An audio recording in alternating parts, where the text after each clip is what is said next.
한국에서 나오는 그 영화들 중에 이렇게 폭력 영화라고 하거나 아니면 조폭 영화라고 하거나 아니면 범죄 액션 영화라고 하는 영화들이 참 많죠. 그래서 그런 것들이 꼭 나쁜 것만 아니에요. 왜냐하면은 법으로 해결이 안 되는 것들, 주먹으로 해결하는 거 보면 통쾌하잖아요. 법으로는 10년, 20년 걸려도 해결 안 되는데 한 방에 끝나면 탁 보면서 우리 카타르시스를 경험하거든요. 그래서 이제 그 싸움 자체는 나쁘지만 그걸 통해서 많은 사람들이 덕을 많이 봐요. 예, 그 나쁜 의미가 아니고 참 좋은 의미가 또 있어요. 이게 어른들이 느낄 수 있는, 성인들만 볼 수 있는 이제 그 좀 폭력이 심하고 이런 것들조차도 그런 정의 그런 것들이 굉장히 많이 드러나고 있죠. 그걸 주제로 많이 이렇게 영화를 만드는데 2010년에 나온 영화 중에 아저씨라고 하는 영화가 있어요. 저기 포스터를 여기다 붙여드렸는데 아시는 분은 아시겠지만 이제 어떤 남자가 이제 주인공인데 이제 원래 원빈이라고 하는 유명한 배우가, 근데 이 배우가 어떤 역할을 하냐면은 이제 특수부대 출신인데 어떤 사고로 작전 중에 자기 아내하고 아이를 잃게 되죠. 그래서 이제 굉장히 정신적인 충격이 커가지고 이제 다 떠나고 거기서 평범한 사람으로 돌아와 살고 있었는데 동네에서 어떤 작은 여자아이가 이제 자꾸 찾아와서 이 아저씨 혼자 있으니까 이렇게 친구가 되어주다 보니까 이제 굉장히 가까워지게 돼요. 이렇게 그래서 이제 우정이 막 쌓이기 시작하는 그런 가운데 어떤 이제 조직 폭력배가 이 일에 그들 삶에 개입해가지고 그들을 위협하고 이제 죽음으로 몰아가려고 하는 상황을 만나게 된 거예요. 그러니까 저희가 이제 뭐 당연히 예측하다시피 이제 그 주인공이 이제 원래 모습으로 돌아오는 거죠. 그래서 원래 이제 폭력을 잘 행사했던 사람이고 사람도 쉽게 이렇게 처단할 수 있는 사람이었던 본래 모습으로 돌아와서 이제 아주 그 나쁜 사람들, 뭐 어린아이들을 모아서 잡아다가 납치해다가 마약을 만든, 실제 그런 일이 있잖아요. 지금 한국에서. 그러니까 이게 지나가는 아이 납치해가지고 어디 깊은 곳에 모아놓고 마약 만드는 거, 이런 거 굉장히 흔하게 한국에서 일어나는, 미국도 있겠지만 그런 것들을 처단하는 이런 아주 통쾌한 정의물이죠. 이제 그런 이제 과정이 나오는데 그 영화를 보면요, 두 가지로 흐름이 나눠져요. 하나는 동지애가 나타나는데 동지애가 두 가지가 있어요. 하나는 이 어린 아이하고 이 아저씨 사이의 동지애예요. 서로 끈끈하고 서로 위해주는 이런 관계로 가고, 또 한편에는 굉장히 악한 그 동지애가 등장하는데, 동지애는 참 좋은 것처럼 보이나 이건 굉장히 안 좋은 동지애. 자기네들끼리 뭉쳐 있는 거죠. 자기들의 유익을 위해서 사람들을 쉽게 죽이고 자기의 유익을 이루어가는, 거기에 모든 에너지를 모으고 서로 격려하는 이런 말도 안 되는 노력들이 여기에서 벌어지고 있는 그런 두 가지 동지애가 이 영화 속에 등장합니다. 그래서 이제 그 일예로 이 두목, 이 조폭의 두목의 동생이 여기 주인공, 선한 주인공에 의해서 처단이 되는데, 그 처단이 되는 과정을 전화기를 통해 들어요. 그러니까 형인데, 본인이 실제 형인데 동생이 죽어가는 소리를 전화로 들어서 복받쳐 올라오는 이 원통함이 이 선한 주인공을 죽이려고 하는 마음으로 딱 이제 세워지게 되는 거죠. 사실 그걸 보고서 평범한 일반적인 정상적인 사람은 이 형이 착하다라고 말하지 않아요. 결코. 이것은 무슨 그 핏줄에 의해서 나오는 어떤 분노일 수는 있으나 이게 어떤 것을 위한 것인지를 알면 절대로 그쪽에다가 저희가 표를 던질 수가 없어요. 그렇죠? 그것은 약간 우리들의 생각 자체가 악하면 그렇게 갈 수 있겠죠. 우리가 똑같으면. 그렇지 않고 일반적인 사람이 하지 못하는 그런 동지애가 거기 드러나요. 그래서 그 영화 속에 그렇게 진행이 되고요. 결국은 그 감독에 의해서 영화가 진행되지만 이 악을 처단하고 모두 처단하고 해피엔딩으로 이제 마무리가 되는 거죠. 저희가 읽은 이 본문 속에도요, 동지애가 등장합니다. 이 짧은 이야기 속에 동지애가 딱 두 가지로 이제 등장을 해요. 이 영화하고 똑같아요. 근데 정말 더 똑같다고 여겨지는 건 뭐냐면 악한 자들이 절대 다수예요. 선한 자들은 굉장히 적어요. 그냥 밟으면 밟힐 정도밖에 안 돼요. 이렇게 사람들이 밟고 지나가면 끝나는 그거밖에 안 돼. 5손가락, 4명밖에 안 되니까, 그렇죠? 그들과 관계 속에 등장하는 그 동지애에 대해서 저희가 오늘 말씀을 잠깐 살펴보려고 해요. 저희도 모르는 사이에요. 이 동지애를 많이 만들어 나가고 살고 있어요. 가정 안에서, 뭐 어떤 친척 간의 관계, 직장에서 관계, 교회에서 관계 속에서. 근데 그게 얼마나 올바른가. 하나님 앞에서 한번 점검할 수 있는 시간이 됐으면 좋겠고요. 첫째로는. 둘째로는 우리가 혹시라도 곁길에 있다고 한다면 돌아왔으면 좋겠고, 또 우리가 제대로 서 있다면 거기에서 힘을 얻었으면 좋겠습니다. 우린 잘 가고 있으니까. 하나님의 은혜로. 그런 하나님의 은혜가 이 말씀 속에서 우리에게 주어졌으면 좋겠는데요.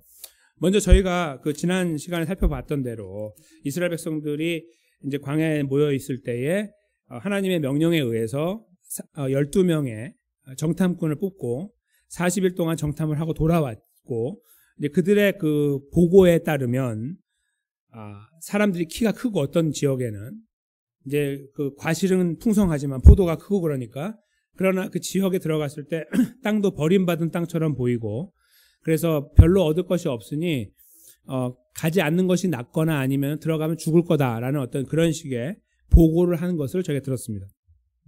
그것을 듣고 있는데 아무도 거기에서 욱하지 않기 때문에 결국은 이방인이었던, 그러나 편입되어져서 유대인으로 들어오고 리더가 된 갈렙이라는 사람이 욱하고 일어났던 걸 저희가 지난 말씀 속에서 이렇게 상고했는데요. 그때 굉장히 외로웠을 거예요. 혼자니까, 그렇죠? 다 있고 사실 모세, 아론, 그다음 오늘 등장하는 여호수아가 있는데 그때 그 당시에는 아무도 그 이야기에 개입하지 않았어요. 혼자 이야기했죠.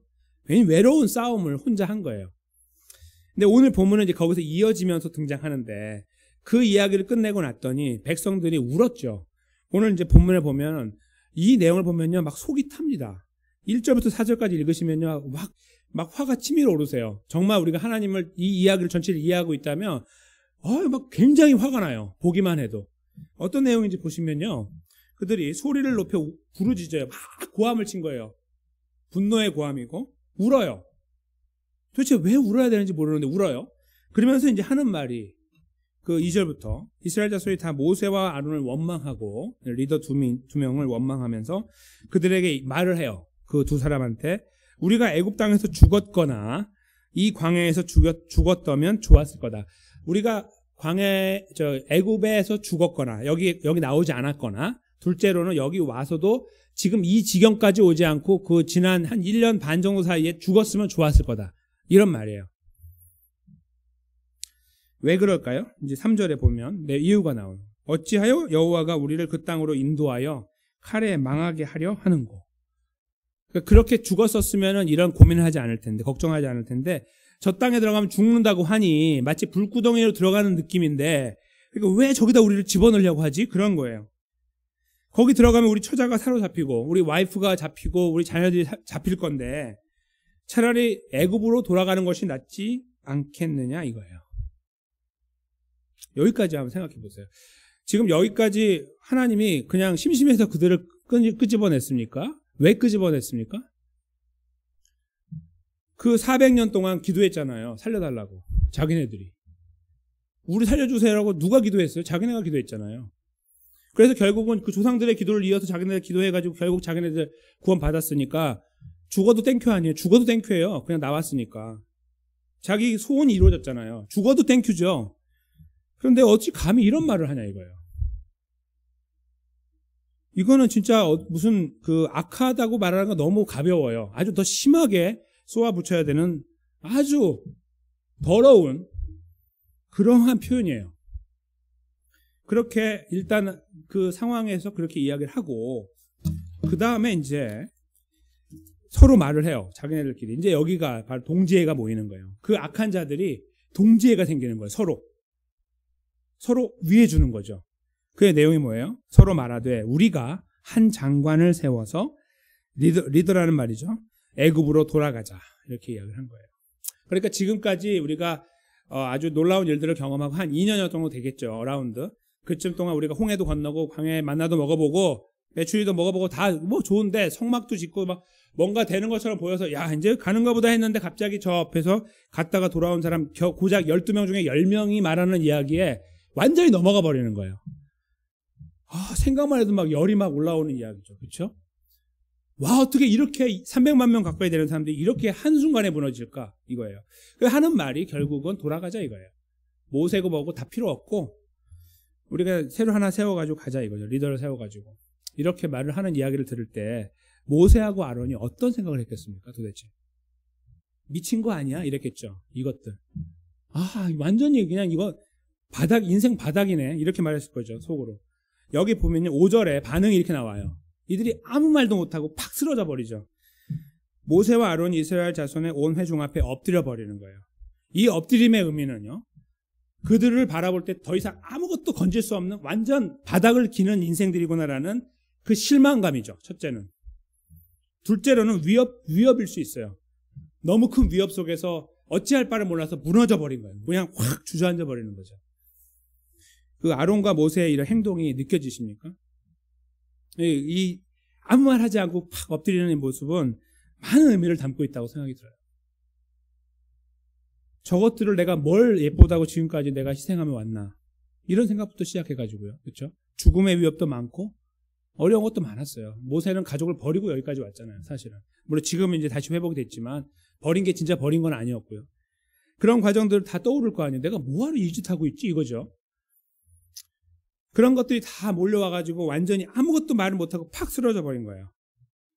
그때에 또 다른 동지애가 발동되는 거예요. 이제 6절부터 시작하는 동지애가, 또 다른 동지애가 드러나요. 이 2명밖에 안 되는 사람을 함께 하려고 다가가는 두 사람이 드러나는 거죠. 바로 눈의 아들 여호수아, 그리고 여분네의 아들 갈렙. 제가 지난 시간에 말씀드린 것처럼 여분네라는 사람은 그니스족 그 민족이었는데 거기서 들어와서 이렇게 이름을 거론하는 이유는 그 신분을 계속 하나님은 지탱하고 싶었기 때문이다라고 제가 말씀드렸는데, 여전히 이런 말을 할 수 있는 자격이 없는, 어떤 의미에서, 그리고 이렇게 해도 안 되는 사람처럼 여기는, 네가 뭔데 하나님을 알아? 이렇게 말할 수 있는 그 하나님의 맛을 보고 있는 이 그 갈렙이 여기에서 오히려 이 모든 사람들보다 뛰어난 거예요. 만약에 우리가 어떤 점수를 매긴다면 상대가 안 돼. 여긴 다 낙제고 여긴 100점인 거죠. 그런 존재로 갈렙과 여호수아가 등장해서 옷을 찢어요. 전체적인 분위기가 험악해지는 가운데 옷을 찢어서 사람들의 주목을 받는 거죠. 그런 다음에 그 이야기를 하기를, 이제 목숨 걸고 이야기하죠. 7절부터 9절까지인데요. 온 회중에게 말하기를 우리가 두루 다니며 탐지한 땅은 너무 아름답다, 이거예요. 먼저 여러분들 지금 왜 이러십니까? 저 땅은 정말 좋은 땅입니다라고 먼저 말을 하는 거예요. 그런 다음에 여호와께서 우리를 기뻐하신다면 우리를 그 땅으로 인도하여 드리실 겁니다. 그 땅을 우리에게 주실 것입니다. 그리고 거기에는 젖과 꿀이 흐르는 아주 풍성함이 있습니다라고 그 땅을 설명한 거예요. 여기에서 주목할 것은 갈렙이 우리가 의기를 투합하고 함께 모으면 갑니다라는 말을 한 게 아니에요. 여러분들 우리가 그래도 300만 명인데 못 가겠습니까? 이런 아주 쓸데없는 말은 다 버리고 필요 없는 말들이에요. 계산들이 필요 없는 거예요. 그 필요 없고 그냥 하나님. 왜냐하면 지금까지 이렇게 왔으니까. 지금까지 하나님이 다 했잖아요. 그거 다 알고 있으니까 이런 하나님은 안지 얼마 안 될 수 있는 사람이었던 갈렙은 프레시한 거예요. 믿음이 프레시. 막 살아난 거예요. 이 하나님이 우리와 함께하면 간다 이거예요. 그 믿음을 여기서 분명하게 목숨 걸고 이야기한 거죠. 그러면서 그들에게 말해요. 여러분들 여호와를 거역하지 마십시오. 이건 잘못된 겁니다. 오히려 그 땅 백성들 두려워하지 마시고 오히려 그들은 우리의 밥이라는 것을 알아주십시오. 이렇게 9절에 이야기하죠. 그리고 이렇게 말해요. 그들을 보호하는 보호가 없어져 버렸다 이거예요. 보호자가 떠났고 우리는 보호자가 있다 이 말이에요. 보호자가 떠났고 여호와는 우리와 함께한다. 우리는 보호자가 있고 그들은 보호자가 없다 이거예요. 그러니까 게임이 다 끝난 거죠. 들어가기만 하면 된다. 그러니까 두려워하지 말자라고 이야기를 해요. 정말 멋있는 믿음의 고백이에요. 그렇죠? 하나님이 이 고백을 만들어내셨는데요. 이제 마지막 절에 가시면 그들의 반응이 나옵니다. 돌을 들어요. 그러니까 딱 이야기를 들으면 그래 우리가 잘못했어. 야 하나님을 우리가 신뢰하고 가야지. 뭐 이렇게 어떤 분위기가 조성이 되면 좋은데 여기 분위기가 뭐예요? 이거는 또 뭐야? 돌로 쳐버리는 거예요. 발로 밟는 게 아니라 돌로 쳐가지고 끝장내려고 하는 거죠. 너무너무 험상궂죠. 조폭들은 아무것도 아니에요. 칼부림 나는 조폭들은 아무것도 아니에요. 이건 조폭보다 더 위에 있는 거예요. 완전히 그냥 다 무시해버리고 무슨 이성이고 뭐고 없고 다 죽이는 거예요. 자기 앞뒤를 막으면. 어떻게 해요? 똘똘 뭉치는 거예요. 동지애로 하나가 돼가지고 딱 밀어붙이는 거죠. 그 모양이 딱 10절에 등장해요. 가슴이 너무 아프죠. 근데요, 이 10절의 끝자락이 놀라운 역사를 보여주고 있습니다. 이 동지애가요, 저 300만이 똘똘 뭉쳤죠. 여기에 있는 4명이 서로 이렇게 서로 격려하고 있어요. 이제 돌 맞을 준비하고. 그때에 이 4명의 편에 서는 또 한 존재가 있으니 바로 여호와 하나님이에요. 여호와 하나님이 영광이 그 여호와의 영광이 회막에서 이스라엘 모든 자들에게 나타났다. 돌을 던지려고 하는데 회막의 영광이 나타나니까 돌을 던지지 못하는 상황으로 하나님이 일단은 상황을 종료시키는 거예요. 그리고 개입하시는 거죠. 누구 편에요? 4명과 함께 가는 거예요. 저 많은 다수가 아니고 조금 더 이성적으로 보이는 저들이 아니고 또 뭔가 있어 보이는 저들이 아니라 힘이 있는 저들이 아니라 아무것도 아닌 것처럼 이제 버려진 것 같은 이들, 그러나 오직 한 가지만 붙잡고 있는, 어리석게도 하나님만 바라보고 있는 것처럼 보이는 그들을 하나님은 결코 외면하지 않은 거예요. 여기에서 선과 악을 분명히 나누는 거죠. 아주 통쾌합니다. 이 두 동지애가 존재해요. 하나는 하나님하고 전혀 관계없어요. 뭔가 굉장히 뭔가 명석해 보이고 머리를 쓰는 것처럼 보여요? 아무것도 아니에요. 아무것도. 머리가 좋으면 얼마나 좋아요. 뭐 IQ 300 되면 뭐 좋아요? 그런 천재, 역사에도 없는 그런 천재들. 뭐 그러면 좋습니까? 경험이 많으면 좋습니까? 돈이 많으면 좋습니까? 명예가 많으면, 힘이 많으면? 천만의 말씀이에요. 지금 여기 본문은 그것을 저에게 보여줘요. 극명하게 보여주는 거예요. 이 나누어진 그룹. 근데 하나님은 어디에 섰냐면 이 4명에 쓰는 거예요. 하나님을 의지하려고 할 때 하나님은 그들 편에서 견고하게 서 있는 거예요. 이 4명과 한 존재가 하나가 되어 있는 그림. 그것과 300만이 반대해서 칼부림 하려고 준비하고 있는 이 그림이 오늘 본문에서 마무리로 나타나게 됐다 이겁니다. 저희가 생각할 때, 저희가 이제 많이 망각하는 부분은 뭐냐면, 이런 말씀을 저희가 이렇게 음미하다 보면, 우리가 마치 갈렙과 여호수아 편에 서야 된다라는 당위가 있고요. 당연히 그쪽에 서야 된다. 그렇게 생각하고, 또는 조금 더 우리가 약간 착각하는 경우는, 우리가 마치 거기 서 있다고 생각하는 경우가 있어요. 항상.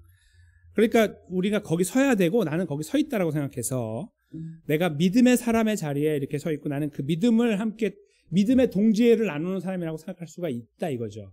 저는 그것이 틀렸다고 생각하지 않아요. 우리가 아까 소두에 말씀드린 것처럼 저희가 거기에 다 서야 되고 서 계시길 원하고, 만약에 서 계신다면 그 자리가 잘 돼 있는 거니까 계속 그 자리에 주님 의지하고 갔으면 좋겠습니다.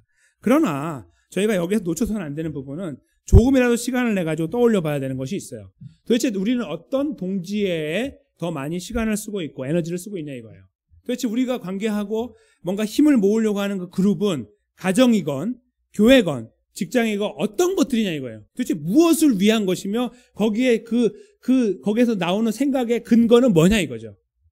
만약에 거기에서 하나님이 없고 인간의 방법들과 인간의 지혜와 노하우들이 거기 쌓여 있으며 이렇게 해야 된다라는 누구나 가는 주님과 관계없는 모든 사람이 가고 있는 그 길에 우리가 똑같은 방법으로 서 있다고 한다면 우리는 고민해야 되는 거예요. 정말 하나님이 그 자리에 내가 하나님을 신뢰하고 맡기고 가고 있느냐. 왜냐면 하나님이 거기 안 계시니까요. 오늘 그림처럼. 하나님 거기 안 계세요. 여기 계시잖아요. 근데 우리는 거기 마치 그것이 나는 하나님 백성이니까 이미 거기 어디를 가던 주님이 나와 함께 한다는 이상한 논리를 가지고 그 함께 한다는 건 나를 포기하지 않고 구원의 은혜 가운데 품는다는 말이지 거기 동의하기 때문에 하나님이 거기 오시는 게 아니죠. 절대로 아니죠. 내가 살인을 저지르고 도둑질을 할 때 거기 하나님이 함께하는 것이 나를 서포트하는 것입니까? 절대로 아니지 않습니까? 그렇죠? 근데 그렇게 우리가 엉터리 생각을 하면서 그쪽에 마치 서 있는 것을 아무렇지도 않게 생각할 수 있다는 거예요. 뭐 그럴 수 있는 거지 뭐 이렇게 생각하는 거죠. 오늘 본문은요, 저희에게 그런 동지애는 다 버려버리라고 말하는 거예요. 필요 없는 것이고 죄악이고, 그리고 그것은 우리가 하나님 백성의 걸음을 걷는 것을 방해하는 것이며, 오히려 그 일 때문에 누군가 그 길을 걸으려고 하는 소수의 믿음의 사람들의 걸음을 우리가 방해하고 우리도 모르는 사이에 거기에 돌을 던지고 있는지도 모르는 거예요. 그것은 아니라고 말하면서 말이죠. 오늘 본문은 저희들에게 그 부분을 일깨워주고 우리로 하여금 시간을 갖도록 요청하고 있는 거예요. 하나님께서 우리는 과연 어느 쪽에 서 있냐고 스스로에게 질문하도록 그렇게 도움을 주고 있는 말씀이라고 저는 믿습니다.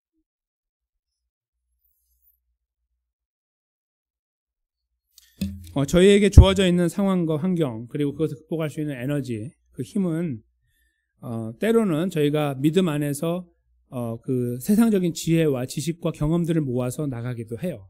근데 우리 오늘 장로님 기도하신 것처럼 만들어 나가는 일의 주체는 하나님이시다 이거죠. 우리가 계획하고 이런 거 하지만 주체가 하나님이시라는 것이 더 중요한 포인트가 되는 것입니다. 그런 모든 것들, 그 자원들을 우리가 하나님의 영광을 사용할 때는 하나님의 아이디어가 있는 곳으로 들어와서 그 아이디어에 순종하며 가는 것이 맞죠. 여기에 있는 이 모든 자원들 자체가 이것을 하는 것이 결코 아니에요. 망하는 거죠.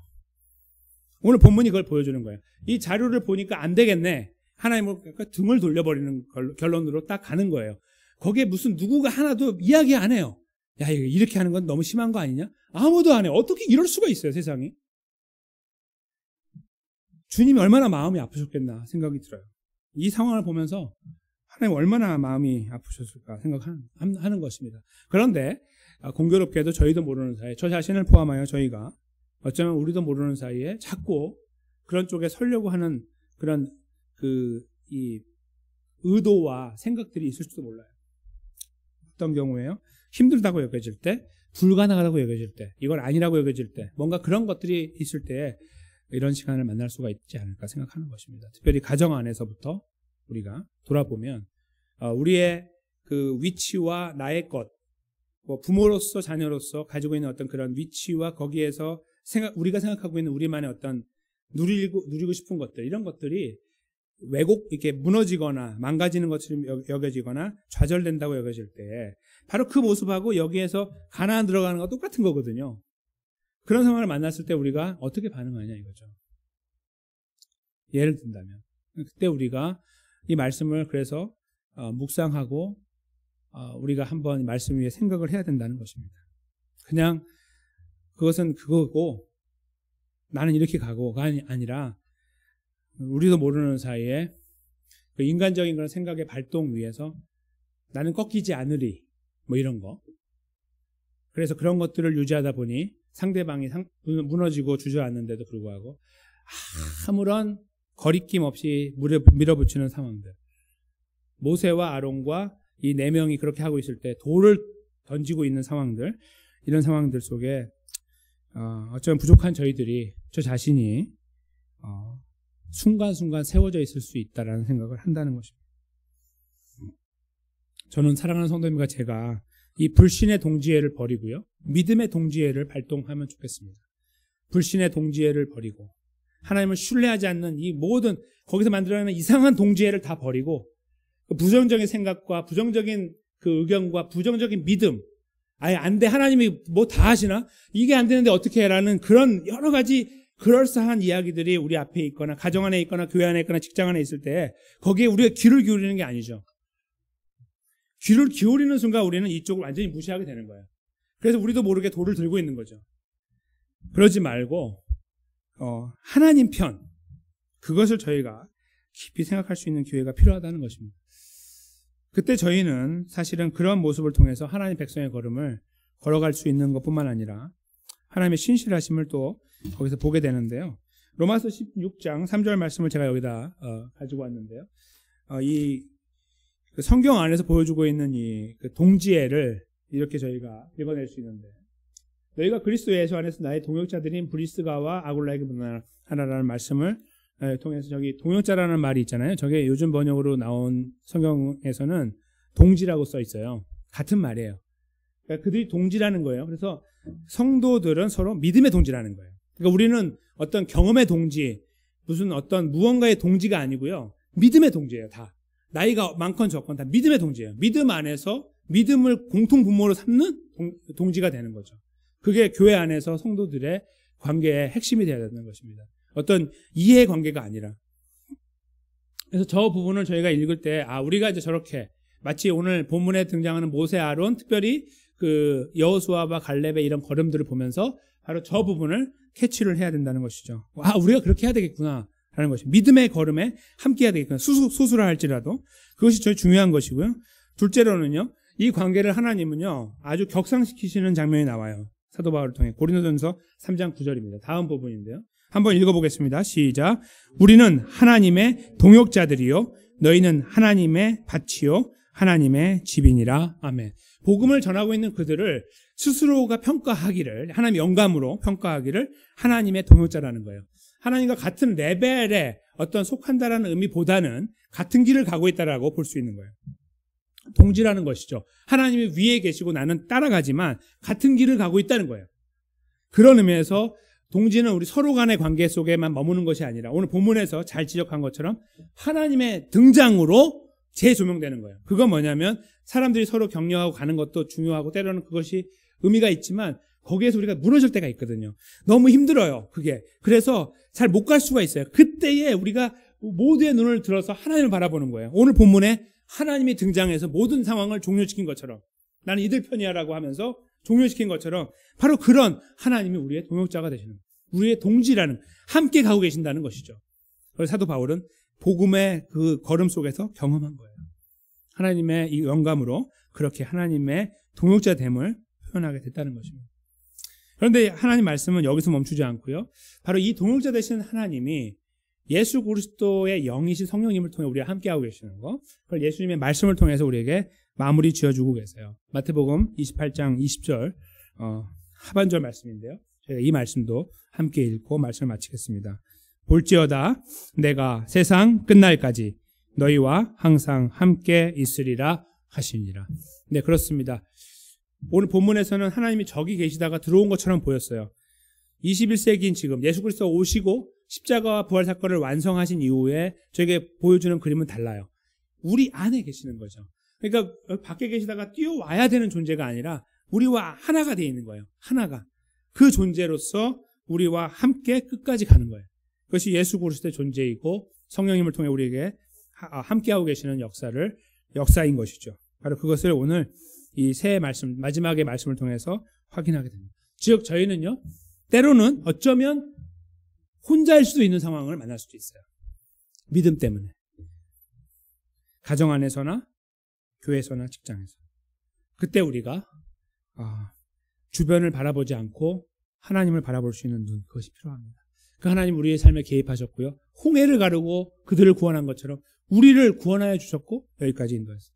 그 하나님이 우리의 하나님이십니다. 살아 움직이고 지금도 역사하시는 하나님, 영원히 역사하시는 하나님 아버지께서 우리의 아버지로서 우리와 함께하고 계신다는 사실, 그 사실 때문에 우리는 용기를 얻을 수가 있는 것이죠. 여기 이 믿음의 사람이 있으니 내가 이 사람과 함께하면 되리가 아니라 그것이 좋죠. 그렇게 해 나갈 수 있고 그 의미가 있으면 그 하나님이 그렇게 모아주시면 너무나 좋아요. 우리 그걸 기도하고 있잖아요. 그럼에도 불구하고 그것이 우리 자신을 좌지우지하지 못하는 거예요. 그것이 있건 없건 우리는 하나님 때문이라는 거예요.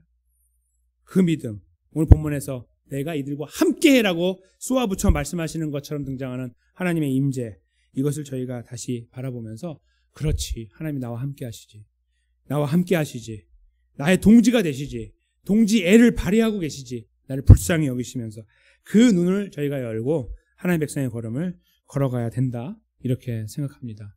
우리들의 삶의 여정 속에서 섣불리 한쪽에 나는 어디 있는가를 섣불리 판단하지 말고 진지하게 묵상하면서 돌아보고 삶을 우리가 혹시라도 곁길에 있다면 주님께 의지하고 맡겨드리면서 하나님 백성의 걸음, 정말 믿음의 걸음, 그것이 소수가 아닐 수도 있죠. 그 믿음의 걸음 속에 주님 바라보며 세워져 나가고 또 하나님 백성의 걸음을 나머지 3일간의 걸음 속에서 걸어갈 수 있는 그런 은혜들이 여기 계신 모든 성도님들의 개인의 삶과 가정 속에 풍성하게 그렇게 이루어져 나가게 되시기를, 주님의 능력으로 함께 이루어 나가게 되시기를 예수님의 이름으로 간절히 축원합니다.